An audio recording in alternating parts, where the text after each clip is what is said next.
Wystawa Nowa Normatywność Sympozjum Plastyczne Wrocław 70 poświęcona jest jednemu z najważniejszych wydarzeń w polskiej historii sztuki po 1945 roku.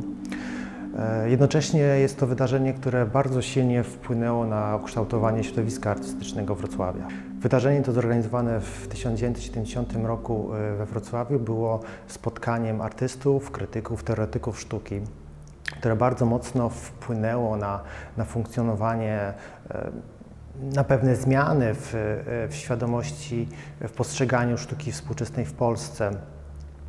Często uważany jest za rodzaj kamienia milowego, który faktycznie wpłynął z jednej strony na podsumowanie tego wszystkiego, co działo się w dekadzie lat 60. w Polsce, a z drugiej strony stanowiło rodzaj otwarcia na działania, które zaczęły kształtować się w latach 70. w obszarze sztuki neoawangardowej.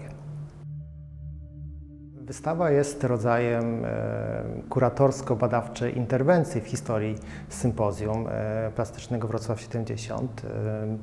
Z jednej strony zależy nam na ukazaniu w sposób całościowy materiałów archiwalnych związanych z tym wydarzeniem. Zależy nam na usystematyzowaniu całego spotkania, zebraniu w jednym miejscu tego wszystkiego, co zostało po tym wydarzeniu.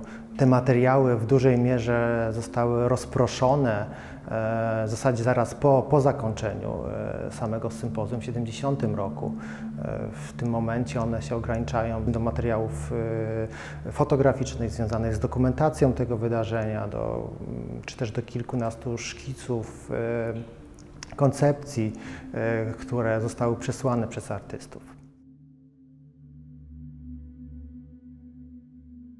Wrocławskie sympozjum było platformą dyskusji z obszaru sztuk plastycznych, ale również architektury, urbanistyki. Poruszano tam kwestie związane z przestrzenią publiczną, przestrzenią społeczną.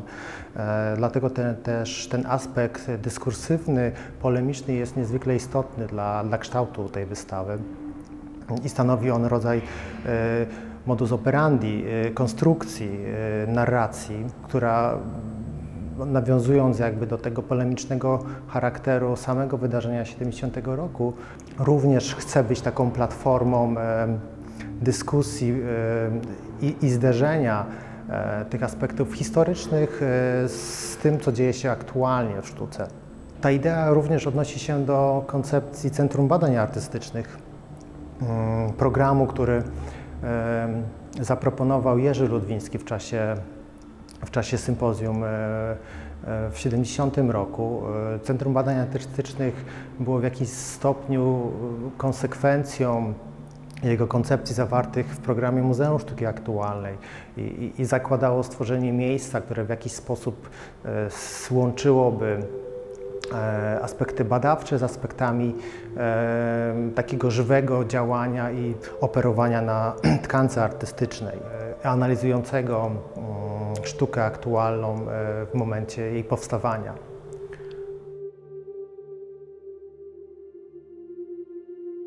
Jestem byłym uczestnikiem byłego sympozjum plastycznego Wrocław 70. Dożyłem starości i teraz mogę powiedzieć o tym, co zrobiłem 50 lat temu, a mianowicie postanowiłem nie robić dzieła sztuki, tylko zrobić sytuację taką pamiątkową dla Wrocławia.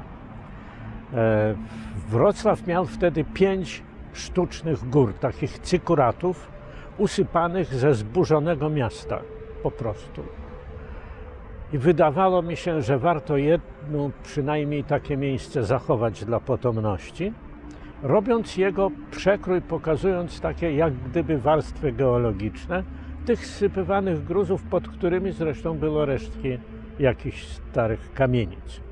No i ten projekt opracowałem razem z moim przyjacielem Ernestem Niemczykiem, historykiem architektury z Politechniki Wrocławskiej, który podał bardzo precyzyjny program przeprowadzenia badań archeologicznych, tak jak gdybyśmy to badali, mając zabytek sprzed 3000 lat. Na tym polegał pewien dowcip. Dla mnie było to symboliczne zamknięcie niemieckiej historii tego miasta, bo Wrocław nie ma 1000 lat. Wrocław ma lat 75. Od 1945 roku powstało tutaj nowe zupełnie polskie miasto, którego mam zaszczyt być współmieszkańcem.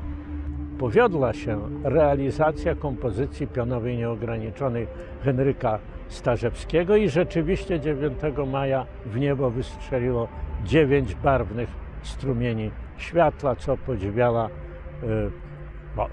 populacja całego regionu, bo to było widać z odległości nawet 60 km.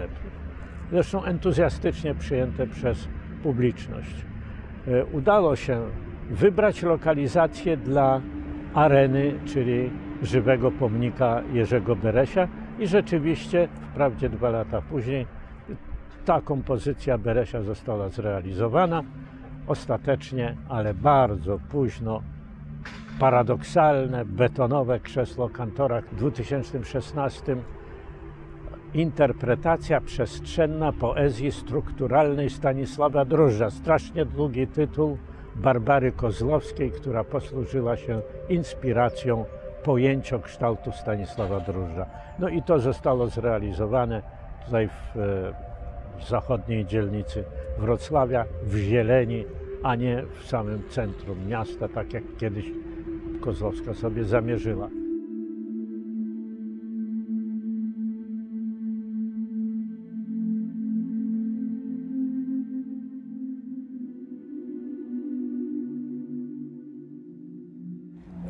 Beresowy zagajnik to instalacja, która została zainspirowana bezpośrednio jedną z prac, która została zrealizowana na Sympozjum 70.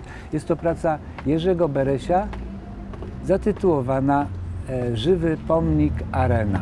Odczytałem tą pracę jako ekologiczną. Myślę, że w 1970 roku nie było jeszcze sztuki ekologicznej, a jak była, to była bardzo niszowa. Natomiast wydaje mi się, że Beres był prekursorem sztuki ekologicznej, która w tej chwili zajmuje bardzo ważną pozycję w sztuce współczesnej.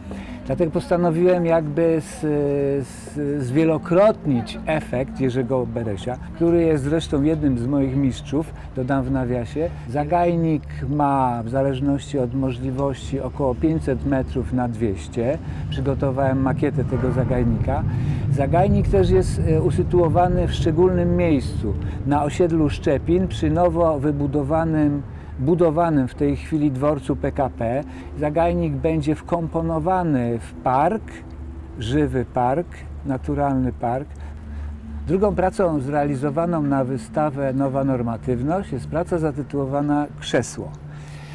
W 1970 roku na sympozjum Tadeusz Kantor zaproponował wybudowanie dużego 9-metrowego krzesła z betonu i postawienia go w przestrzeni publicznej, najlepiej w zupełnie przypadkowym miejscu.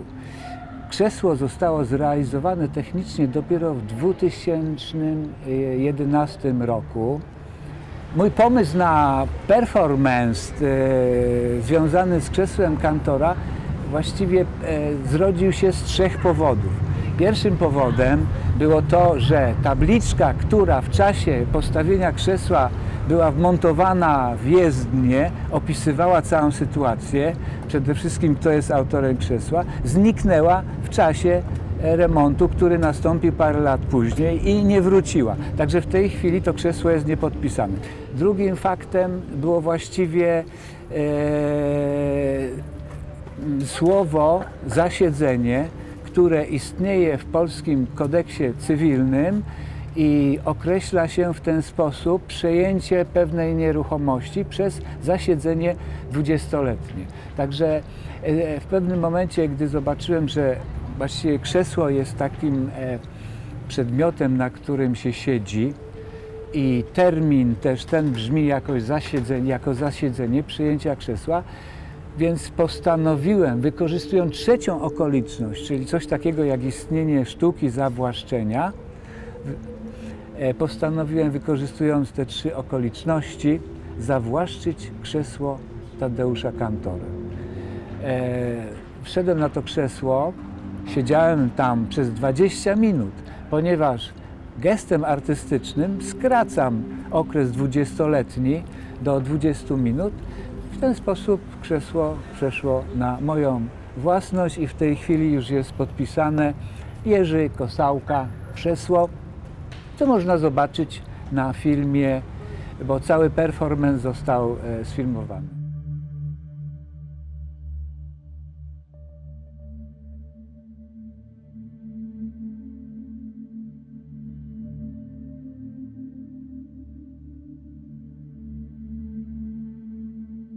No i na wystawie prezentuję pracę pod tytułem Sztuka w epoce postartystycznej, który jest tytułem tekstu Ludwińskiego, na podstawie którego po prostu narysowałem komiks na tę wystawę. Właściwie narysowałem go już przed laty, ale idealnie się wpasował w temat wystawy. Właściwie do powstania tego komiksu zmotywował mnie Adam Mazur, z którym miałem zajęcia w Poznaniu na doktoranckich studiach. I gdyby nie on, to w sumie bym nie znał tego tekstu. To był skutek tego, że po prostu przygotowywałem się do prezentacji, do zreferowania tego tekstu podczas zajęć. No i właściwie te formy graficzne, trochę jak pisanie ściąg, po prostu sprawiły, że naturalnie łatwiej to zapamiętywałem i rozumiałem po prostu. Właściwie nagle się okazało, że to jest tak atrakcyjna forma, że później zrobiłem cały komiks po prostu na podstawie tego tekstu. Właściwie, mimo że ten tekst powstał 50 lat temu już, to jak go czytałem te parę lat temu na studiach, miałem wrażenie, jakby to był tekst, no prędzej bym powiedział może z lat 90., bo na tyle miałem wrażenie wtedy, że przewidywał aktualnie rzeczy dziejące się w sztuce. Czytając ten tekst miałem wrażenie, jakbym czytał trochę opisy obecnej sytuacji w muzeach czy galeriach i właściwie trochę się ten tekst czyta jak takie science fiction w stylu Lema po prostu, więc...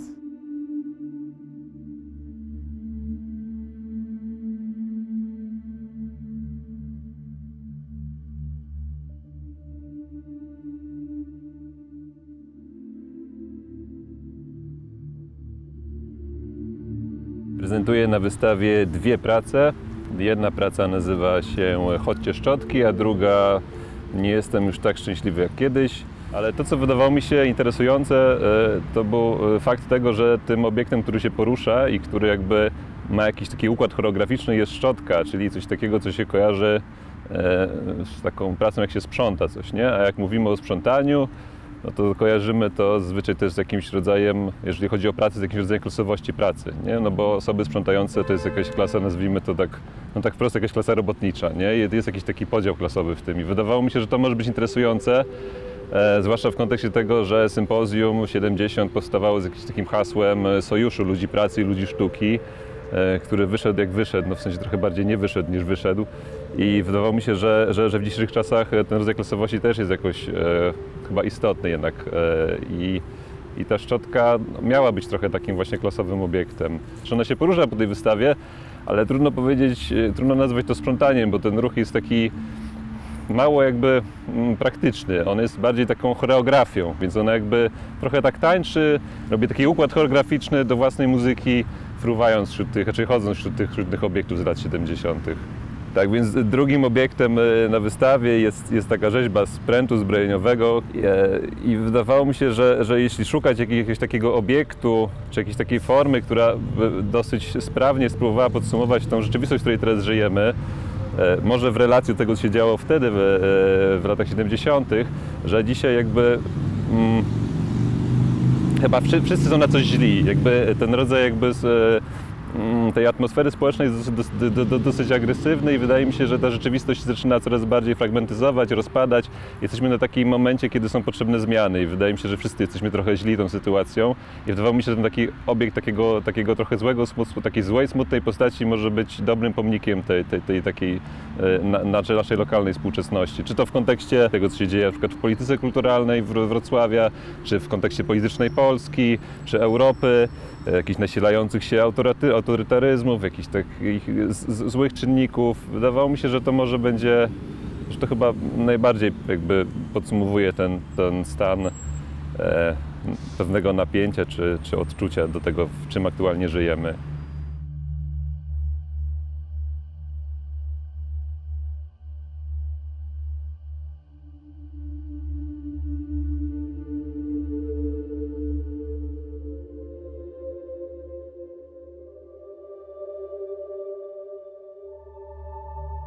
Ten film, który ma tytuł Plener rzeźbiarski w Świeciu. Został nagrany podczas pobytu kilkorga artystów i artystek, rzeźbiarzy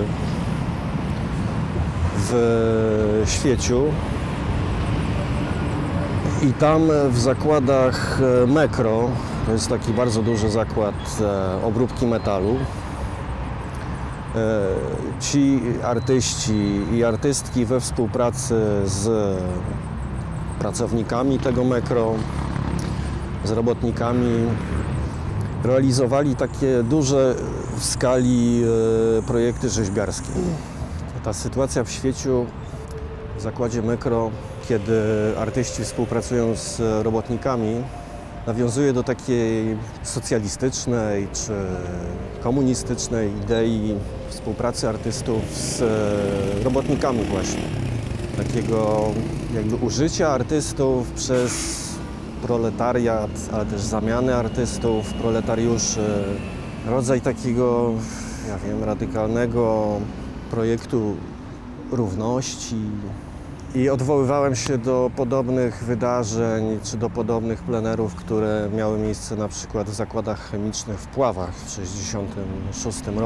1966 roku, kiedy artyści właśnie pracowali wspólnie z robotnikami, wykorzystywali też możliwości techniczne tych zakładów, jakby robiąc rzeczy i w skali, i z materiałów niedostępnych normalnie. Zresztą to były lata deficytu, więc jakby było tym bardziej okres PRL-u, tym bardziej trudno było o jakby realizację fantazji artystycznych. Te plenery to się zazwyczaj te plenery to tak one w sensie ideologicznym to się tak nie udawały do końca, bo artyści trochę jakby kontestowali tą formułę. W pewnym sensie no, dokonywali takiej samowolki często, czyli jakby przeinaczali tą narzuconą zwykle przez jakąś władzę ówczesną formułę. Interesowała mnie ta sytuacja, że właściwie nie ma czegoś takiego jak klasa robotnicza. To przestało istnieć. Znaczy ci ludzie oczywiście dalej istnieją, ale już nie ma proletariatu, nie ma klasy robotniczej. Używa się sformułowań typu klasa ludowa na przykład, ale to też nie jest adekwatne wobec tych ludzi. Oni jakby już utracili tożsamość. Ciekawiło mnie w jaki sposób ci ludzie, ci artyści, ludzie często wykształceni, jak oni sobie poradzą w takim kontakcie z tymi robotnikami. I tematem tego całego warsztatu, tej rzeźby był robotnik. Różnie ten robotnik tam wyglądał, od takich stricte, bym powiedział, z ducha socjalistycznych prac, na przykład ludzie z rurą, ludzie niosący rurę. Wanda Swajda wykonała duże spodnie, takie robociarskie, z kieszeniami i to stanęło przed dworcem autobusowym. W tych kieszeniach była ziemia i tam były zasadzone rośliny, kwiaty. Tylko że to miało, ja wiem, 3 czy 4 metry wysokości te spodnie. Więc to zostało w mieście. Zostało w mieście, do dzisiaj oni dbają o to bardzo. Restaurują to, tam malują co 2 lata czy co roku.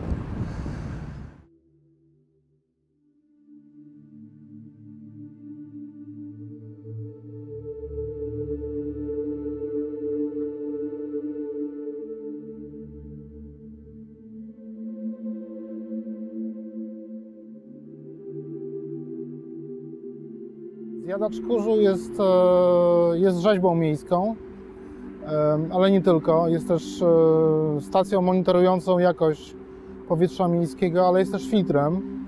W związku z tym, że filtruje, to również jest w stanie monitorować jakość powietrza, które przez niego przeszło, które przeszło przez system oczyszczający.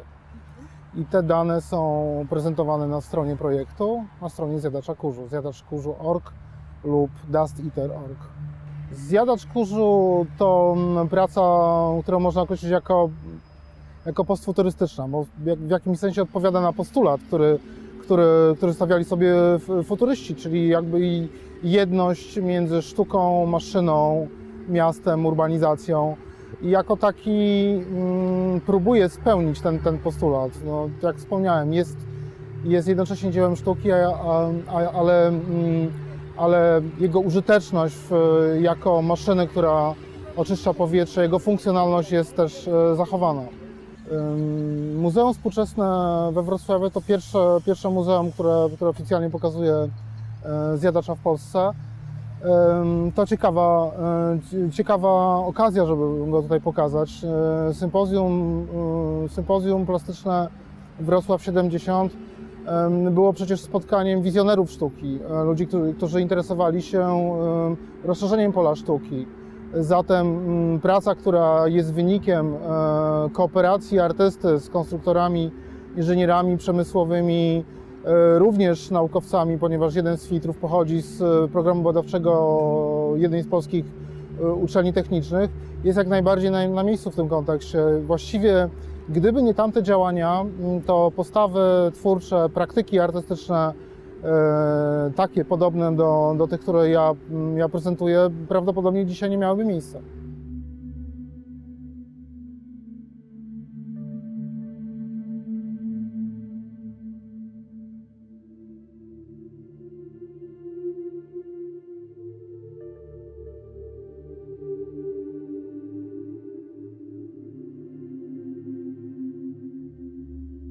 Na wystawie w muzeum pokazuję pracę, która nawiązuje do akcji Włodzimierza Borowskiego Ofiarowanie pieca, która odbyła się na sympozjum w Puławach, w moim rodzinnym mieście. W postawie Włodzimierza Borowskiego zainspirowało mnie to, jak można oddać komuś jego własność. I zastanawiałam się, czy ja teraz mogę być właścicielem przez chwilę czegoś tak dużego i w sumie niczyjego. Zakłady azotowe w Puławach, w których odbyła się akcja, na początku były niechętne do tego, żeby wpuścić mnie do środka, więc postanowiłam, że przekonam ich przymusem, czyli kupię kajdanki i przypnę się do bramy. I dzięki temu się udało. Do performance'u ubrałam się w morelową suknię balową i niebieskie kroksy, inspirując się też Włodzimierzem, który miał garnitur. Chciałam być taka elegancka. Zdjęcie wykonał mi jeden z pracowników zakładów azotowych i zrobiliśmy je w tym samym miejscu, ale piec niestety już, przy którym zdjęcie robił sobie Włodzimierz Borowski, nie istnieje. W swojej pracy nawiązuję do artysty, ale nie konkretnie chciałam, żeby była to identyczna fotografia. Zależało mi na całym procesie pozwolenia wejścia do zakładów azotowych, do tego, żeby wykonał je pracownik zakładów, ale najważniejsze, żeby ukazał się artykuł w lokalnej gazecie, którą będą mogli przeczytać ludzie.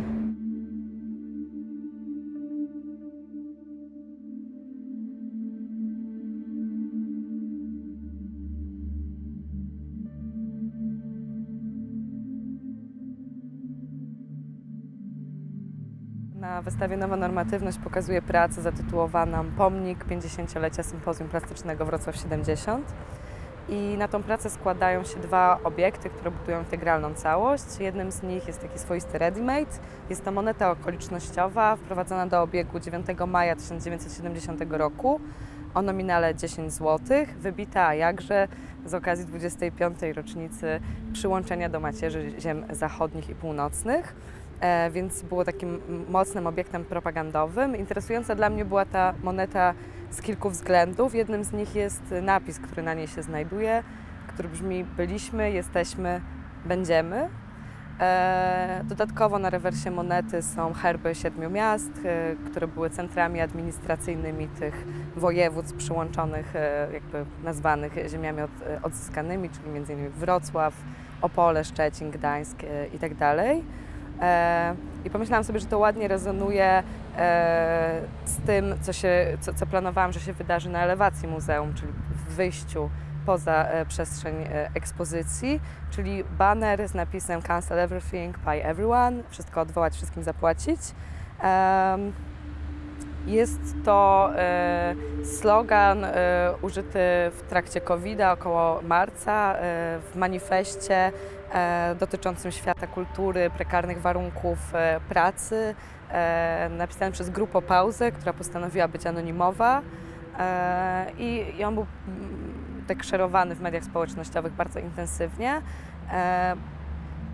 Bardzo interesujące jest właśnie rozpoczęcie rozważań, jak mógłby wyglądać pomnik sympozjum, no bo było to wydarzenie, które w takiej, tak mi się wydaje, w takiej intencji organizatorów, władz miasta miało wygenerować pomniki w mieście, upiększyć to miasto, tkankę miejską i tak dalej.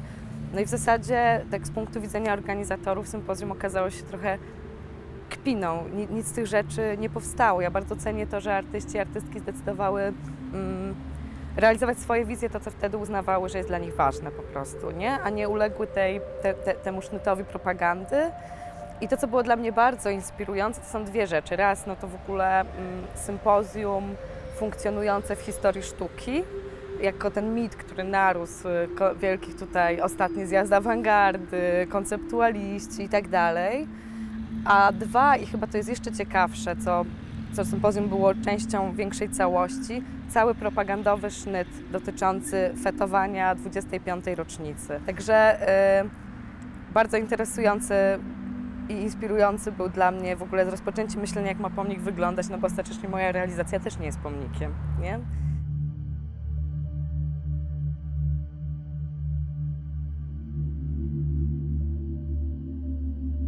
Jestem połową kolektywu Why Quit, który założyłam razem z Karoliną Balcer. Karuzela to praca, która powstała w wyniku moich i Karoliny rozmów na temat tego, jak nasze społeczeństwo, szczególnie to żyjące w zachodniej Europie, postrzega historię jako ciąg przyczynowo-skutkowy i dzięki właśnie analizie wydarzeń historycznych wydaje nam się, że mamy sprawczość i możemy uniknąć katastrof i nieszczęść, które nam towarzyszą i możemy im w jakiś sposób zapobiec. Nasza praca jest próbą odwrócenia perspektywy i zastanowienia się, czy nie jest raczej tak, że kręcimy się w kółko. Naszą odpowiedzią na temat wystawy, jakim jest historyczne już wydarzenie Sympozjum 70, jest wyzwanie, które narzuciłyśmy sobie razem z Karoliną, czyli przygotowanie pracy dostępnej nie tylko dla zwiedzających muzeów, ale również dla ludzi, którzy przechodzą obok i nawet często nie są zainteresowani sztuką współczesną. Jest to obiekt zarówno użytkowy, który służył wcześniej dzieciom w trakcie zabawy, ale też w jakiś sposób przedmiot artystyczny.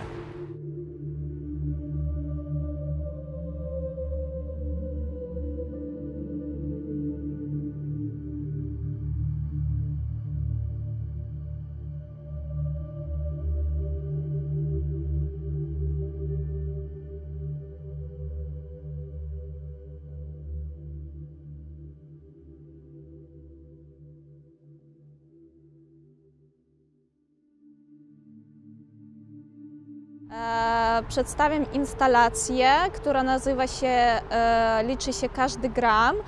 Dużo analizowałam sobie radzieckie dekoracje świąteczne, oglądałam i te prace, które powstawały w tych czasach, to instalacje, konstrukcje, flagi, transparenty, były dla mnie takim ciekawym tematem, jak poprzez formę państwo może działać na człowieka i na masy.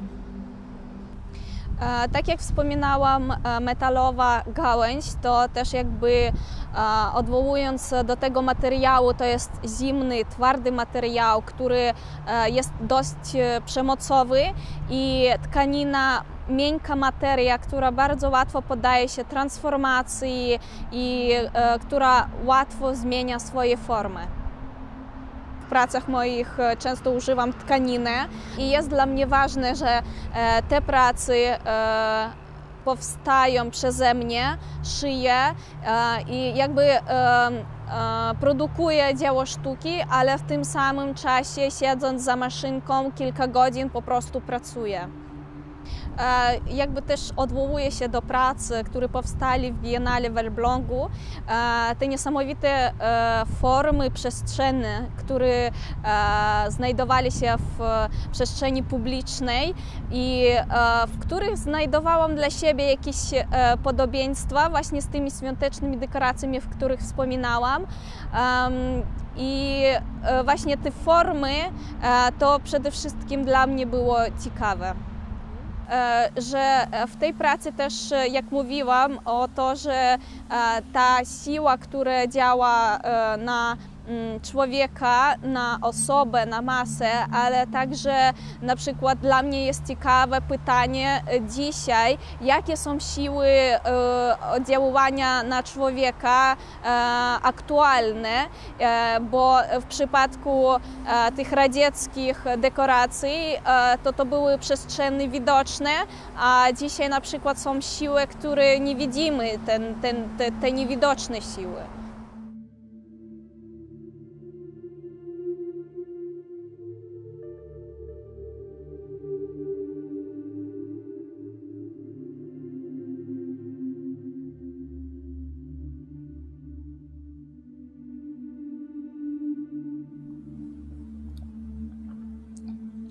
Pierwszy projekt powstał spontanicznie. Popatrzyłam na taką pustą ścianę na rogu, wtedy Świerczewskiego i Świdnickiej. Zobaczyłam oczami duszy wchodzących ludzi od samej ziemi na dach. Drabina, na tej drabinie takie manekinopodobne ludziki wchodzące na dach. Pomyślałam sobie, o licho, ale z jakiego materiału to zrobić? Odpadło. Drugi projekt. To widocznie już byłam na etapie jakiegoś zniechęcenia psychicznego.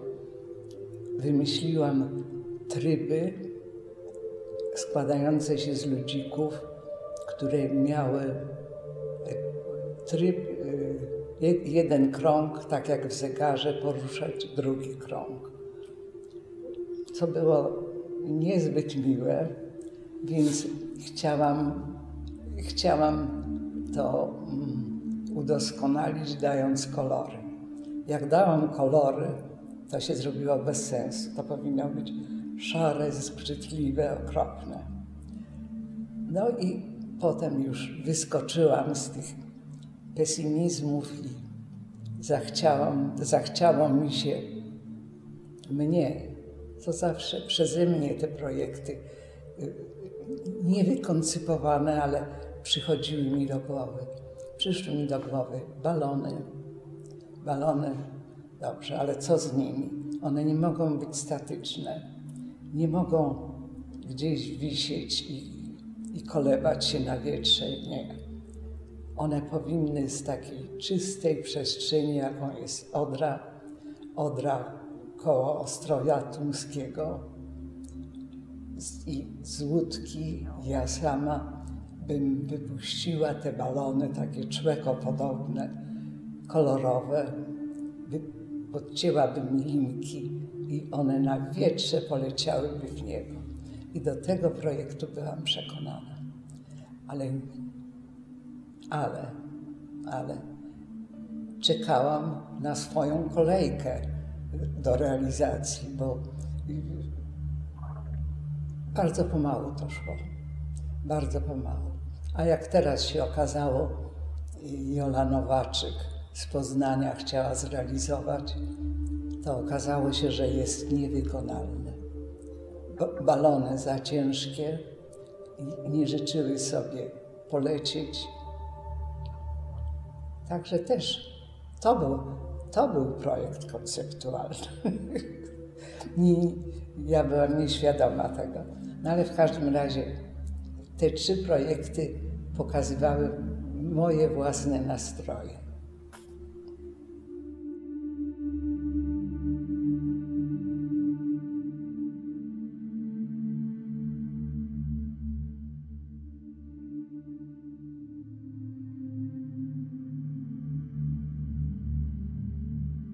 Tytuł wystawy Nowa normatywność jest rodzajem figury retorycznej, która próbuje w jakiś sposób odnieść się do dyskusji poświęconej sympozjum Wrocław 70 i aspektowi, czy to wydarzenie faktycznie było przełomowym momentem w sztuce polskiej, czy ono faktycznie stanowiło ten moment otwarcia i przejścia sztuki, działań artystycznych w Polsce w obszar działań neoawangardowych. Tutaj kluczowo oczywiście są rozważania Jerzego Ludwińskiego zawarte w koncepcji i tekście Sztuka w epoce postartystycznej, gdzie Ludwiński podsumowuje swoje spostrzeżenia, badania związane z ewolucją sztuki, mówiąc o momencie, gdzie sztuka w jakiś sposób zrównała się z rzeczywistością i stała się tożsama z tym, co nas otacza.